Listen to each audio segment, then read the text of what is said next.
Bismillahirrahmanirrahim. Assalamualaikum warahmatullahi wabarakatuh. Di antara yang sangat ditekankan dalam Islam adalah menyambung shaf dalam sholat berjamaah, hingga Nabi Shallallahu Alaihi Wasallam memberikan janji yang baik bagi mereka yang menyambung shaf dan sekaligus janji buruk bagi mereka yang memutus shaf.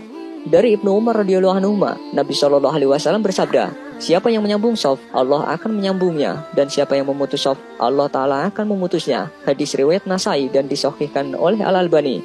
Karena itulah beliau menghindari keadaan yang menyebabkan shaf jamaah menjadi terputus. Di antaranya beliau melarang makmum untuk sholat di antara tiang, karena keberadaan tiang akan menyebabkan shaf sholat terputus.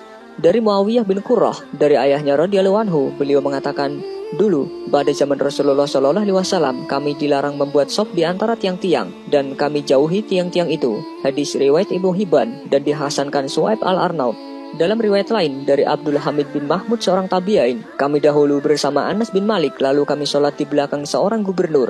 Lalu mereka mendorong kami sehingga kami berdiri dan sholat di antara dua tiang. Anas mulai mundur dan mengatakan, kami dahulu pada zaman Rasulullah Shallallahu Alaihi Wasallam menjauhi ini, yaitu sholat jamaah di antara dua tiang. Hadis riwayat Abu Daud dan Turmudi dan disahihkan Al-Hafiz Ibnu Hajar dalam Fathul Bari. Lalu apa yang harus dilakukan bagi jamaah yang shafnya terputus tiang? Yang pertama, jika jarak antara dua tiang itu panjang, misalnya tiang pertama mendekati ujung kanan shaf dan tiang kedua mendekati ujung kiri shaf, maka jamaah yang di ujung shaf yang terputus tiang pindah ke belakang. Yang kedua, jika jarak antara tiang itu pendek, maka semua jamaah mundur ke shaf belakangnya. Dan yang ketiga, jika masjidnya sempit, sehingga semua bagian masjid harus diisi jamaah, dibolehkan bagi makmum sholat jamaah di antara shaf karena ada hajat.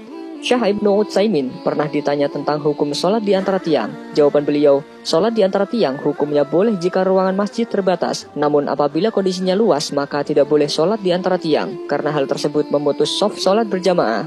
Aturan tersebut hanya berlaku untuk mereka yang sholat berjamaah karena alasan terputusnya shaf jamaah. Sementara mereka yang sholat sendirian atau sebagai imam boleh sholat dimanapun di dalam masjid.